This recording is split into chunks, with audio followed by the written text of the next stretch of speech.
was going to fall off the stage, and like my eyes, it's been killing me all day long from staring at this for an hour and a half. I think there are people out there, we can't see anything. So if you guys are out there, can you wave or hoot and holler? And fantastic. And Mark were just saying, gosh, it really is bright up here. And I'm like, yes, it really is bright up here. So I hope everybody has had a successful and busy day, and that your afternoon breakout sessions were fruitful. We're going to wrap up the formal sessions for today with another leadership panel and some more perspectives from some of our CEOs that are here, and get their reflections on the day. And it's I think maybe a particularly interesting conversation, because if I believe I am correct that it is both of yours first NetHope Summit. Is that correct? That's right. Yes, great, fantastic. Well, welcome. A day late. Welcome. Mark Vizzo is CEO of Pact. Has been there for several years. Pact is based in DC and does a wide variety of development work, but especially some focus on poverty and governance issues, and has a wide portfolio that has been brought under the Pact umbrella in the last several years. Mark Hedfeld is with HIAS. HIAS is the Jewish community's refugee organization here in the United States. Been very active in refugee resettlement, and as one can imagine, particularly busy in the last year. Although you've frankly been busy for many decades, but this last year a particular change. So let me start with the general question. And I'll put you both on the spot. Mark, this is gonna be fun. Mark, your first NetHope Summit. What'd you take away from today? What'd you think about today? Been in some interesting conversations. What was your big takeaway? Well, it's a great panel to be on as your first visit, because all I have to do is say what I heard other people say. So the bar's fairly low. I still may mess it up, but I heard and take away four things. There were a lot of interesting conversations. We just had a CEO conversation. It was very riveting, very animated, and that's always galvanizing. But I heard four things that really struck me, and I'll say them real quick. A couple things that Patrick and Justin and you, Lauren, said about, the work we do as NGOs in global development or humanitarian or refugee resettlement is complicated.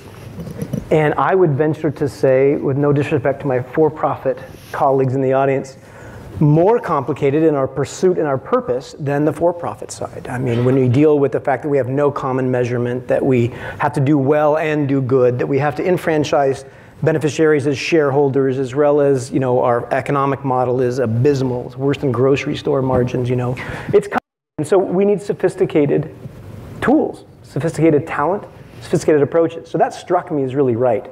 I think our sector is probably behind the private sector about 30, 35, 40 years in management science. And so that struck me as something we need to pay attention to. I won't go for, but the other one that really struck me was, and my interpretation, and Governor Inslee said this, although obliquely, given dynamic, accelerating, technology-driven changes like epigenetics and machine learning and blockchain and AI, we've got to pick it up. We got to accelerate. We have to realize that even though we're good folks doing good things to change the world for the better, it's no excuse not to be afraid and have that fear galvanize us into action. We got to accelerate how we're going to adapt to this fourth industrial revolution, and I heard that from the governor. I heard it as a theme here and just in our previous conversation. So it's a reflection. Mm-hmm. Mark, what do you think? A lot. I mean, my mind is swimming, maybe drowning right now.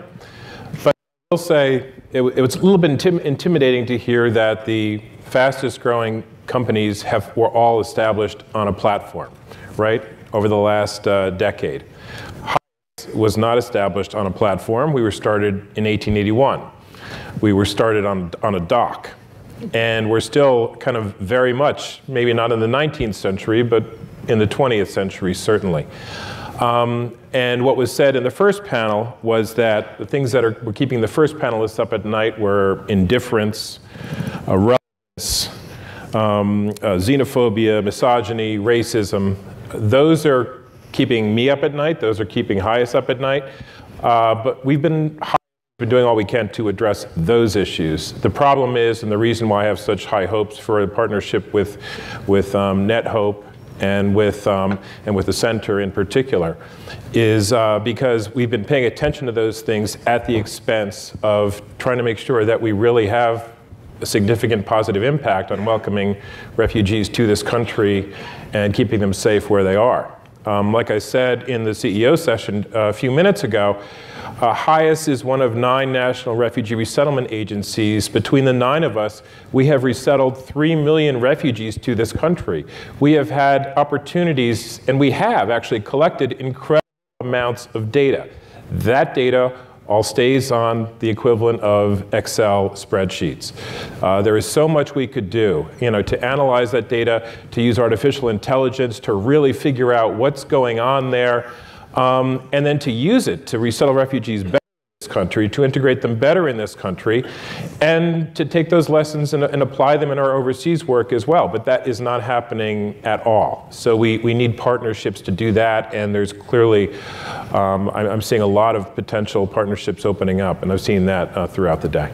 That's great. Yeah, I think one of the things that's that is interesting when you come to your first NetHope Summit, it was certainly my impression when I first joined the organization, is all of the possibilities, right? And your head starts swimming about all the things that you could do. And certainly from a CEO's position, right, when you see the entire scope of the space that you influence, combine that with the technology and the partners, gosh, there's almost limitless opportunities. So Mark, let me ask you.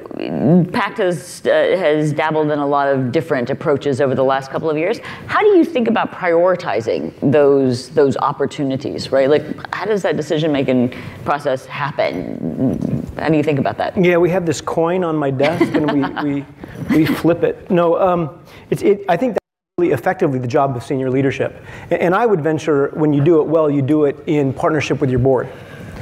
Because if you're going to make those types of transformative investments, those types of transformative moves where you don't really know what the what looks like, but you certainly know the why you're doing it, you need to go hand in hand with senior leadership and the board to do that. And so one of the ways we do it is we vet it with our board.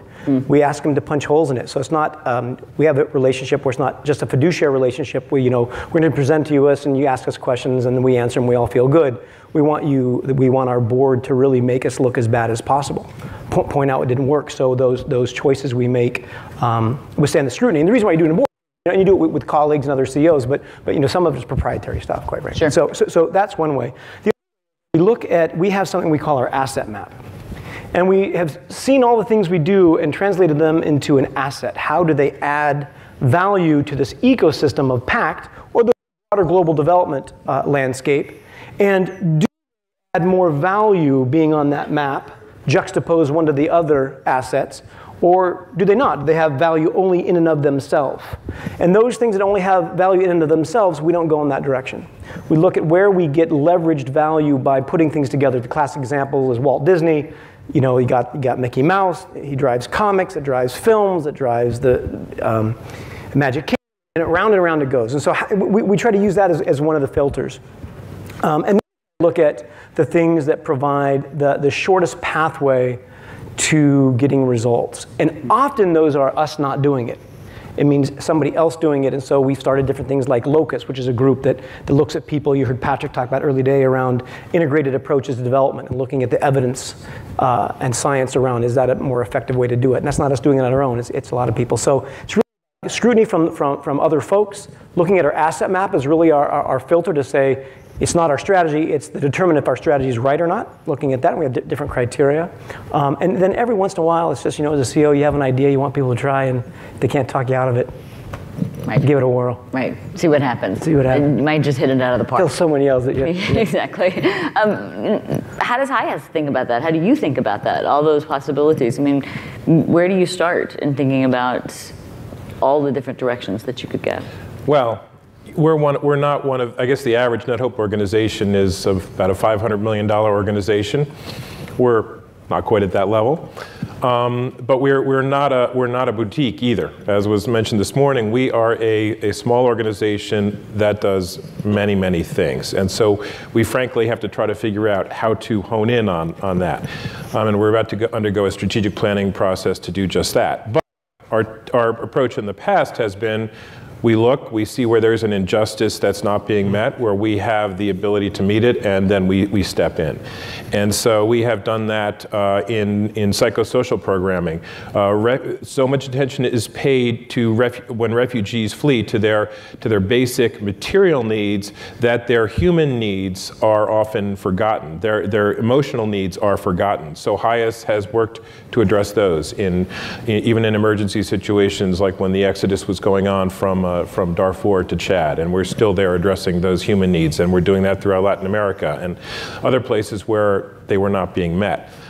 Same thing with refugees who are marginalized, the marginalized among the marginalized, LGBTI refugees, refugees who have disabilities, elderly refugees. So we find where those needs are not being met, we don't want to compete where a lot of organizations are doing the same thing, but we go in there and we do our own intervention. But where we have not succeeded is taking, again, all we've learned from all these different experiences, culling it together and figuring out, well, how do we really apply this and do our work even better? So that's where we need partnerships. Mm-hmm.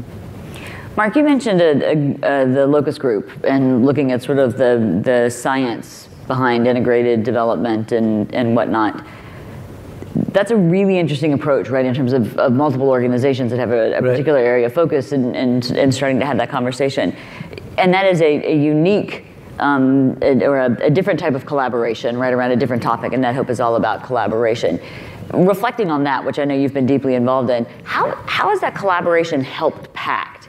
I mean, you've been involved because it's been helpful. But that notion of collaboration, where do you think that builds strength in your organization? Well, I think twofold. There's lots of ways, but two. And I think you're right to say it's a little unusual, right? So we could have branded it as PACT's Integrated Approach Initiative. I mean, but we didn't, because to answer your question, one of the things that benefits PACT is, the proverb of, it's not getting a bigger slice of the pie, it's growing the size of the pie, so your slice is bigger. So if we enough people to realize the thing that we, as Patrick talked about earlier, is that integrated approaches to development address the way people live their lives. That you got to worry about, your kid who scraped his knee, or the one who has the flu while you're saving for the college education, and what you're going to make for dinner, all at the same time, right? So why are we just dealing with this? So if we can get enough evidence around that it's not true, we'll be the first to abandon it and convince everybody else to do. But that it's right, that it's better development. And so if we can create enough people, right now there's 14 members, started with one, us, and expanded, to get enough science behind it to say the data shows that it is better development. That helps us all do better development. Not everything, like Patrick said, solving polio is a pretty linear kind of thing. There's other ancillary parts to it, but let's do that. Let's not fool ourselves. This is not a panacea integrated development. But so all of us, and if it helps all of us, we're a member of that landscape. It helps us. That's one thing. The second is it makes us better because we realize we can't talk to ourselves, be satisfied with our answers. I think so often when, like in our sector, we don't have a common measurement of success. What is impact? You get to decide what it is, and you do it, and you evaluate if you did it, and you tell everyone how good you were. Well, that breeds a degree of complacency, especially since we're all doing good, that is not healthy for any organization or the sector, the industry. So when you have people saying, well, that's not a very good study, or that work you're doing, that's not helpful actually, you've missed this or that, that makes it internally better. It's accountability that sometimes can be hard to get. So when you get together and you're all there together, arm in arm, and say, it's all of us trying to figure this out, bare naked, say, tell me what you got to tell me. Be brutal facts. That makes us stronger, makes us better. Do you think we're good as a sector at being brutally honest in providing, let's say, honest and straightforward feedback? And the answer is thank you all. I think it's a fair question. I think that we have the best of intentions. No doubt. That sometimes brutal honesty can actually conspire to hurt us doing good things. But I think, yeah, I think it's one of the things that is the key to accelerating this adaptiveness we need to meet head on these dynamic challenges of the fourth industrial revolution. We got to be more honest and not be afraid of it and don't mean anything by it. Right. And I do think it's been interesting. It's been interesting to me. You certainly don't want to allow the perfect to be the enemy of the good. Right. But you just also don't want to accept just anything. Right. Because there's probably a happy medium in between there, and holding ourselves accountable inside our organizations with one another is probably a good thing for all of us, and certainly for the communities in which we work. Well, I think it is. I think we're fairly decent at holding ourselves accountable. Like you and I are talking as coming up on the stage. I think we got to get better at letting others hold us accountable and not be intimidated by that. Yeah. Because we're all in it for the same thing. Yeah, that's right.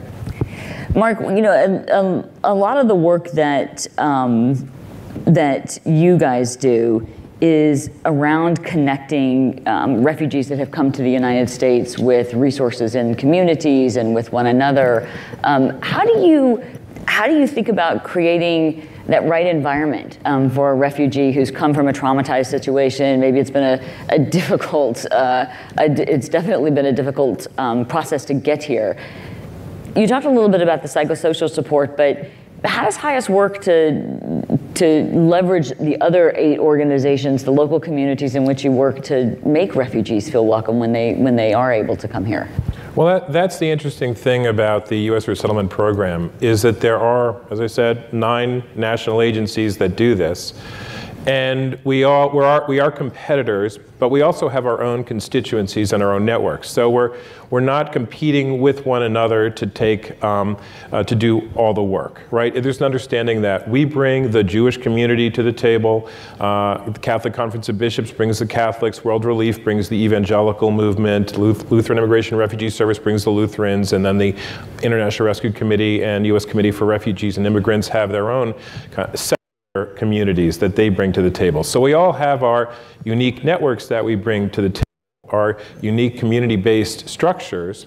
HIAS has 377 synagogues that have joined our welcome campaign to welcome refugees to this country, and many Jewish family service agencies. But again, it's been difficult for us. We have not, nor have any of the other refugee resettlement agencies, been able, and we could blame our partner, the U.S. government, for this, to take data and to share it, and so that we can all do our job better, so that we can learn what makes Columbus a more welcoming community than some other place. So there's a real large opportunity for that, and I think in part it's because the 9 agencies have been kind of waiting for the U.S. government to lead the way in this. But they weren't going to before. I think there was literally among the bureaucrats who led the program a fear of information of what they might learn. So they didn't do it. We actually pushed very hard that be done, and they resisted during the last administration. This administration, I don't think we want them to have that data. I think we're kind of relieved that the Obama administration resisted, and frankly, because there was just in the presidential determination that just came out, not only did it set a record low number of refugees coming into this country at 45,000, but it also said that one of the criteria for referring a refugee to the United States will be that refugee's potential for assimilation.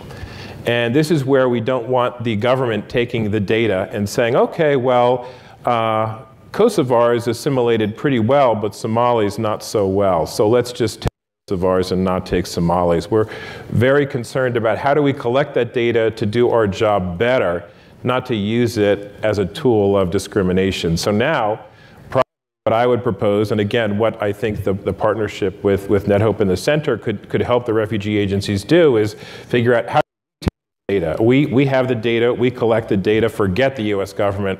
We'll take the data so that we can do our jobs better and make sure it's not used for nefarious purposes like a Muslim ban or discrimination.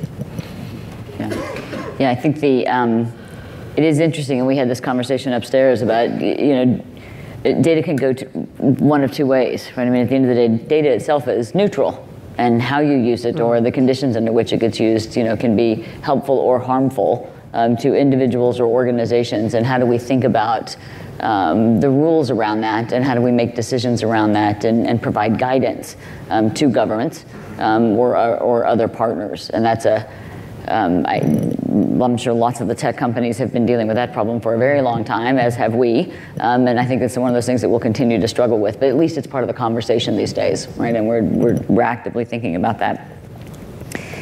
Let me ask maybe a somewhat different question, in the sense that you both run organizations of some significant size, both in terms of personnel and reach and scope and whatnot. How do you think about building a culture inside your organization, right? We've talked a lot today about culture and the culture of the sector and the culture of innovation and how we sort of inspire those things. Governor Inslee talked quite a bit about trying to build a culture of innovation within Washington State, and that's certainly something he's spent a lot of time thinking about, at least from a policy perspective. Do you think of your own organizations as having a unique culture, and do you think about actively building that in order to build the right kind of environment for your organizations to continue to thrive? Or does it happen organically? Well, I asked a hard one. I love it when I do that. Sorry, I didn't mean to ask a difficult question, but it's one of those things that I think about a lot. It's certainly, if you don't build it, it happens organically, right? That's the challenge. And HIAS, again, we are a very old organization, and we've gone through a number of cultural shocks, like real shocking changes in recent years. One is we've gone from being an organization that assists refugees because they are Jewish to one that assists refugees because we are Jewish. So we are an organization now that helps refugees because of our Jewish values and history, and not because of who those refugees are. So that was one huge change that took many, many years to undertake. Then the second change is we moved our headquarters from New York, where it had been for 135 years, to Washington, D.C. in Silver Spring, Maryland. So that was another shock. Our staff went from being a vast majority Jewish to being just as diverse as our clientele. So that was another huge change. And then on top of all those changes, we have operations in over a dozen countries.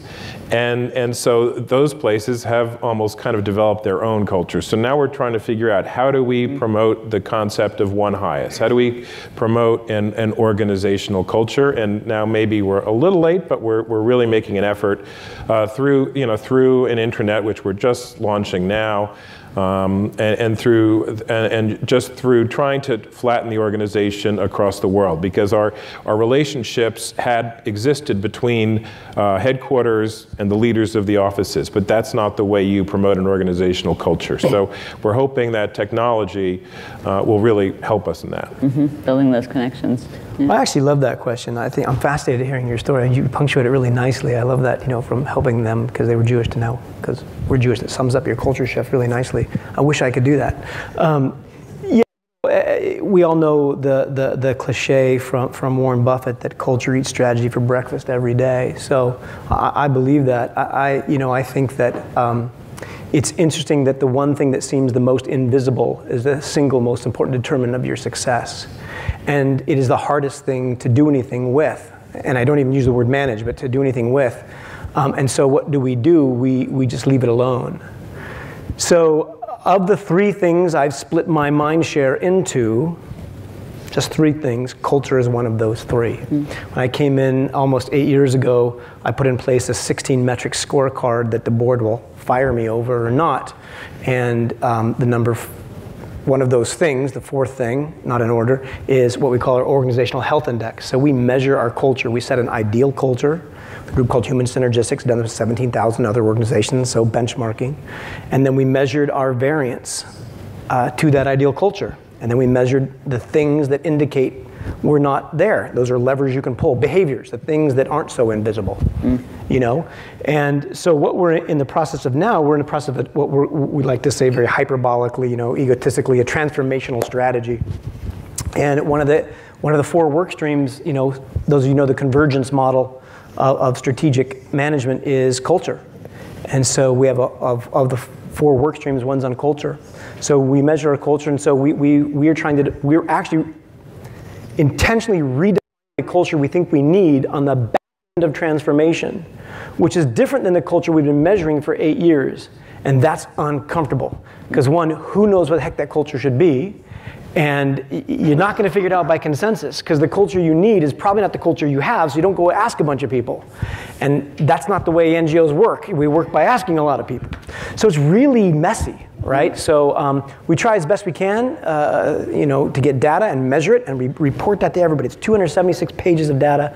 We distill it down into 10 slides, and then we have a meeting 4 times a year, all staff, you know, all 4,000 of us, as many can get on, and we talk about culture. And is the culture we have the culture I think we should have? No, you know, but everybody. Culture is nothing more than the thousands of decisions you make of how to interact and relate with processes and people every day. It's not the CEO did it or the board did it, it's us.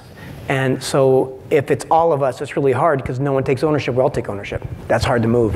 So yeah, it's really important. It'll be the make or break of our transformational strategy. Yeah. Yeah, it's interesting to me, and you know, we talked a little bit about this, about especially during times of change and transformation, the need to communicate, and then some over-communication, and then take a breath and then communicate some more, right? Because it's with 4,000 employees, with 4 employees, right? And understanding that common vocabulary. And my guess is, and you tell me if I'm wrong, but my guess is that communication and getting everybody on the same page is especially difficult during a transformational change around culture. Right, because the language and the expectations and the vocabulary might be different. Yeah, it's dissonant, right? Yeah. And so we try to be explicit to say, you know, we have now 9 mindsets, sort of the things underneath the water, you know, like the bottom of a glacier, you know, you can't see. And we say, if you think like this, then you're going to see these 5 behaviors that they will present this way. You know, we talk about those 5 behaviors. And if that happens, then PAC's going to realize its mission, and you're going to feel like you're at the right place because we use your given gifts and talents the best. And it's a very simple equation. But, you know, and our mindsets are not like, you know, trust, you know, or honesty, you know. One of the 9 is hungry. You know, and I'm like, what the hell do you mean by hungry? So I was interviewing a guy the other day for this PAC Ventures position, leading one of our subsidiaries, and he was going to become the president of the subsidiary. And sorry for the story, but he said, you know, I'm like the last guy who's got to interview, right? And it's really, if I embarrass myself, he probably won't take the job, and so they're all worried. And so he said, you know, I heard one of your mindsets for your culture is hungry. What do you mean by hungry? And I said, what do you think I mean by hungry? He says, I think you mean you'll go through walls to get it done. I said, perfect, you're hired. You know, so not everybody likes that. You know, we have another one called curious. What do you mean by that? You know, another one, grit. What does that mean? So it's a conversation, and that conversation can be dissonant sometimes. Yeah, it was interesting when we were working on the draft skills framework. Yeah. There's a company out of Seattle called Koru, and they've looked at what are the 7 talents that they originally started looking at what are the skill sets that employers are hiring for, and then they started looking at the talents, because it turns out the talents like hunger and curiosity and grit and perseverance and those types of things are much greater determinants of job success if those priorities line up with the company to which they're hired, whether or not they actually have the skills that are necessary to do the job, because the culture is so important. But then trying to get your HR team to sort of hire that way that doesn't work. You know, to put down the CEO hammer and say, no, that's the way we're going to look at it. And then people go, never. Yeah, never, right, exactly. Right. Mark, you know, let me ask you sort of a sort of futuristic looking question. And I know you've spoken about HIAS has been sort of heads down in working on some of these more pressing refugee issues. But if you had to paint a vision of where you wanted the organization to be in supporting refugees that are being resettled and building a connected organization with the different national offices 3, 5, 7 years down the road, what does that look like to you? Well, we're halfway there in the sense that we, let me start backwards first, okay?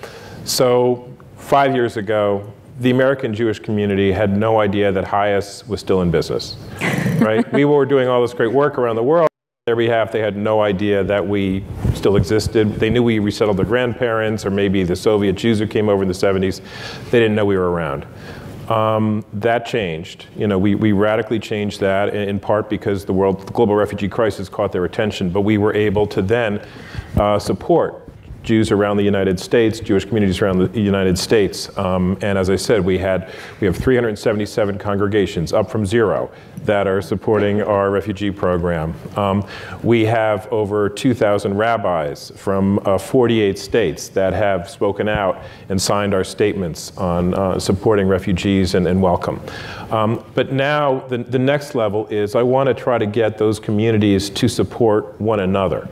Right, I want there to be an efficient way for us to share best practices and learn from one another, rather than just learn bias, which is the way that it is now. Right now, it is very much a spoken wheel system where everything comes from highest to these 377 congregations. I want the 377 congregations to be able to efficiently exchange and learn from one another with highest as a facilitator, and ideally, I'd like to take it beyond the United States and have Jewish communities around the world do the same thing and participate in that. To make this country a more welcoming place and this world a more welcoming place for refugees. How about you, Mark? Where do you see PACT in, not even where do you see, where would you want, where would you hope and dream to see PACT in 3, 5, 7 years? It's one of those questions that you get as a CEO. You sit down, you meet someone, they say, well, what's your vision for the organization? It's the question you wish nobody would ask you. Totally. Yeah, no, I'm just trying to get to work and answer as many emails as possible. We have a transformational strategy. We talk about going from, and this is cliche, right? But there's a lot underneath it. Going from a project-based business model, which is now, there's a gap, there's a need, someone wants to pay for it, you do it, evaluated, next, right? To how do we become a platform that, much like Locus, everybody can use? What does that look like? And we have some hunches. We only have about 30% idea what that means. And we're gonna move away through ambiguity and use ambiguity as a galvanizer, not as a thing to cause us to be afraid. So where PACT's going.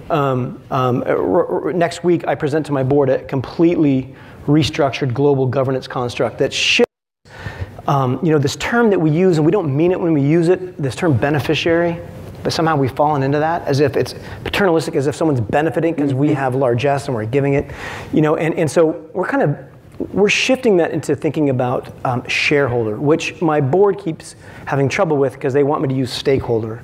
I said, no, we've been using stakeholder, and I mean shareholder like in a company where Warren Buffett stands up there and answers questions for 6 hours from his 8,000 shareholders because he has to.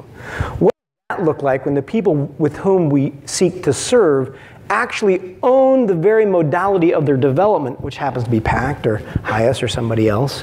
That's enfranchisement. That's changing the dynamic of poverty, I think. And that means that is not the ultimate authority. Now, they're going to have fiduciary authority, and I'll have to figure that out. But that's the other component of what we'll look like. It will look very different when you have shareholders who can vote on vision, mission, values, strategy. And with technology, you can have the 3.5 million people we serve have something to say about it. Right. So maybe you guys can help us with that. But to react, another panelist before, what do you think it'll look like in the future? And the thing that strikes me is that we keep throwing around these definitive terms, social enterprise, and that's definitive. I think in the future there's not going to be any difference between a commercial or social enterprise.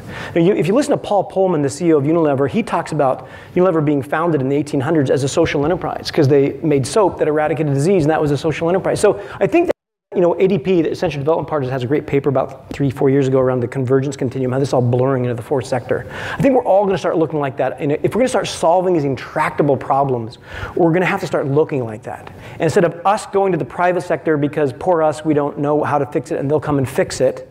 I like what Aaron said, a new type of philanthropy, or us letting know how to really talk to poor people. Pardon my language, I'm being reductionist, but it's going to be engage in this endeavor from where we sit. And social enterprise, commercial enterprise, doesn't matter, we're also going to get this done. I think that's what's going to have to happen in the next 5 to 11 years. Yeah, I think that we'd love to see that happen, right? That blurring of the lines, and communicating with communities that we serve much more effectively. And we've had that conversation quite a bit in the thinking around the formation of the center, Right. because Carol Bothwell from CRSK, when I first joined, I asked her, I said, what are the folks that you work with, how do you get feedback from them? She said, yeah, we just started asking, and they'll tell you. And she said, and sometimes it's not what you hear.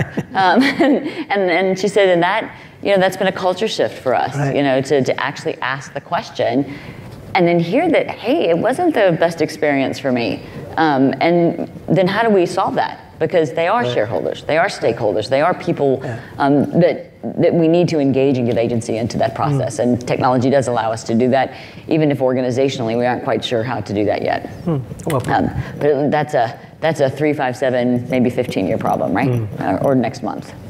Depending on how. Yeah, depends on how quickly your board says check. That's right. Well, I hope you both have enjoyed your first NetHope Summit, and I want to say thank you for sharing your reflections this afternoon, and your active participation throughout the day, but really sort of sharing your reflections from a new perspective that helps us think about the way that we think about our work from a perspective that perhaps we haven't looked at before. Thanks for having us. Thanks very much. Yeah. Nicely done, Matt. So, I'm going to go this way.